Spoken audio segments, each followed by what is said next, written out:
Ele é graduado em Direito e Matemática, serviu a Marinha no Brasil, no Rio de Janeiro. Ele trabalhou como assessor jurídico e foi diretor da Câmara Municipal de Cataguases.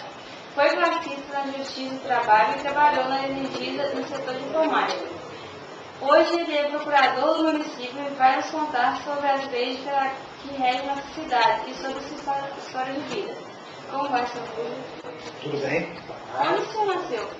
Eu nasci aqui em Cataguases mesmo. Nasci lá na Vila do Milsópolis e sempre vivi aqui em Cataguases.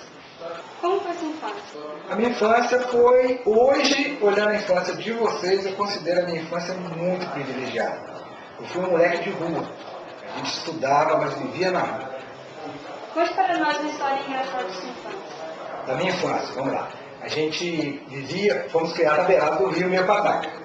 Então tinha lá uma goiabeira e a gente juntava 20, 30 moleques dentro da goiabeira e ficava gangorrando. A goiabeira ia lá no rio e subia.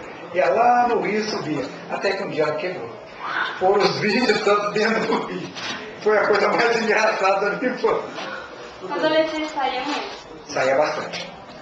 Na minha época tinha tarde dançante, cada domingo na casa de um, tinha baile, a gente gostava muito disso, né? Mas era uma infância, assim, um adolescente muito saudável. Era namorador? Um pouco, né? Até porque, na minha época, a gente era bastante namorador. Só que as meninas eram mais difíceis. Até há poucos dias eu comentei com um colega meu assim, nossa época fosse assim, mas Deus sabe o que faz, né? Cada coisa na sua época certa. Se casou? Casei a primeira vez, né? Fiquei 4 anos e meio casado, não deu certo, eu separei já com uma filha, né? E sou casado pela segunda vez. Como foi o casamento? O casamento foi legal, né? O primeiro casamento, porque eu morava perto da igreja, eu casei lá na igreja da Nossa Senhora do Rosário. Terminou a cerimônia, nós fomos a pé para casa e os convidados tudo atrás, batendo palma e cantando. Isso foi legal. E o segundo casamento foi lá em Belo Horizonte. E meus amigos me fizeram uma surpresa muito grande, porque eu não esperava ninguém. Em Belo Horizonte, né? E de repente entra na igreja todos os meus amigos. Uma emoção muito, muito forte. Tem muitos amigos? Olha, como eu considero amigo, aquele amigo de fé. Aquele amigo que é amigo na alegria, que é amigo na tristeza, que é seu amigo mesmo, às vezes até mais do que um irmão. Esse nós temos pouco. Eu devo ter uns 4 ou 5. Agora, tem muitos colegas, muitas pessoas que eu simpatizo, muitas pessoas que me são caras, mas amigo mesmo, eu considero sim. Inclusive, tem um hábito, né? Os meus amigos mesmo, eu sou cumprimento beijando. Qual é a importância da amizade? Olha, amizade é tudo.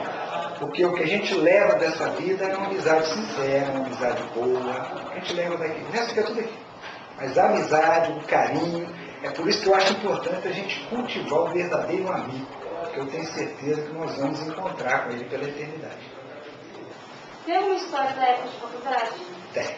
Na época de faculdade, nós estávamos estudando em Juiz de Fora e tinha acabado aquele período do curso de finais de semana. Então a gente tinha que ir e voltar todo dia. Um belo dia, voltando de Juiz de Fora, chegando perto de Anchieta, mais ou menos por volta de 11h30, meia-noite, o carro pifou.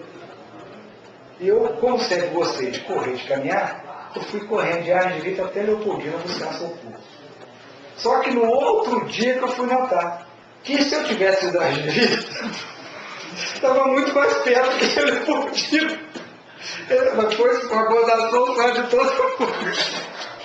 Sabemos que você trabalhou em diferentes áreas. Por que resolveu ir para a Marinha? O que é o trabalho mais importante? A Marinha é uma loucura, né? Você está lá, você parece que não tem vida, você está perdido no mundo, né? Eu lembro uma vez que a gente estava fazendo um exercício em alto mar e 2 navios ficaram mais ou menos a uma distância de 200 metros um para o outro. E lançavam um cabo, que lá de falar cabo é uma corda, e botavam uma cadeirinha para cá a gente. E o comandante do navio de lá desafiou, falou assim, ó, quem chegar até aqui na cadeirinha vai almoçar comigo. O almoço, eu era soldado marinheiro raso, o almoço oficial sempre foi melhor, né? Eu não pensei 2 vezes, entrei na cadeirinha e passei 200 metros alto mar na cadeirinha até chegar lá. Cheguei, almocei e voltei. Tem alguma dica para podermos melhorar? Olha, o que eu posso falar com vocês? A dica que eu dou sempre é no mesmo caminho, né? É muita humildade, muito pé no chão. Por que eu digo humildade? Porque a gente deve estar sempre aberto a conhecer coisas novas, né? A entender coisas novas. Nós nunca somos donos da razão e da verdade. Então nós devemos estar sempre abertos, buscando ideias novas, procurando aprimorar. Isso eu acho importante para todo projeto, para todo jovem. O que faz o procurador do município? O procurador do município procura, não acha nada. Mas olha bem, o procurador ele tem uma função importante, porque ele tem que ter o cuidado, porque todos os atos da administração pública são regidos por lei, tem lei. E a administração pública não pode andar fora da lei. Você pode até me questionar, mas os exemplos que nós temos, mas nós não podemos basear em exemplos ruins. Nós temos que olhar a lei, cada um trabalhar com seriedade, com moralidade. Então compete como procurador formar para o prefeito, ó, isso você pode fazer, isso você não pode. Você toma decisões que interferem na vida das pessoas? Toma. O prefeito tinha autonomia e fez um decreto me concedendo o direito de responder aos requerimentos. Todos os requerimentos do município sou eu que respondo. Então as minhas decisões podem interferir sim na vida das pessoas. Às vezes as pessoas aceitam bem, às vezes não. Mas eu pelo menos tenho comigo que eu fico com a consciência tranquila, que eu procuro fazer o melhor. Posso errar, mas não com maldade, né, com dó. Às vezes erro com vontade de acertar. Mas reconheço isso e tenho comigo. Se eu chegar e provar que eu estou errado, eu não tenho dificuldade nenhuma em voltar atrás e mudar minhas decisões. Soube que o senhor ajuda muitas pessoas necessitadas. Por que interessa por esse trabalho? Como eu falei com vocês, eu tive uma família assim, muito humilde, né? Nunca passei fome, nada disso, nunca tive dificuldade de roupa, certo? Eu acho que na minha época nem tinha roupa de grife, igual tem hoje, né? Mas o que acontece? Eu sempre, as coisas para nós, meus irmãos, sempre foi muito difícil, muito difícil. E na minha trajetória, hoje eu estou numa posição muito privilegiada. Então o que eu faço? Sempre que eu posso, eu ajudo. Que as pessoas chegam e pedem, se eu tiver, eu ajudo, não tem como não ajudar. E se não tiver, eu corro atrás. Você recomenda que as pessoas façam isso com o senhor? Recomendo, até porque não sou eu que recomendo, né? Se nós buscarmos lá no Evangelho de Jesus, nós vamos ver. Porque qual foi o grande mandamento que ele deixou para nós, né? Amai-vos uns aos outros. E esse amor dele é exatamente no sentido de ajuda. Porque na realidade nós temos obrigação uns de ajudar os outros. Porque se Deus nos dá, né? Até porque nós merecemos, mas é no sentido de que eu possa ajudar os outros que estão mais embaixo.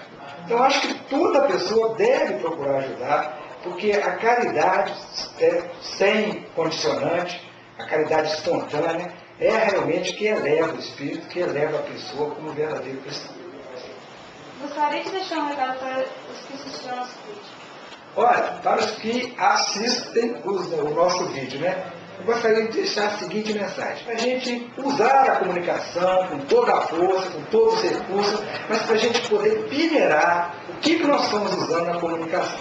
Por exemplo, eu fiquei muito feliz, né, em saber do projeto, quando fui convidado, eu me senti honrado, porque realmente é importante esse trabalho e as pessoas devem incentivar esse trabalho a todos os jovens.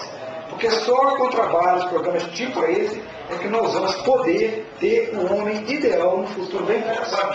Obrigada pela entrevista e essa Natália do nosso para Memórias na Vida.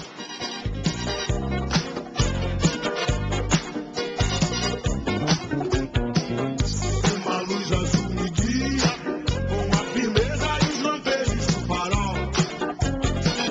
E os recifes lá de cima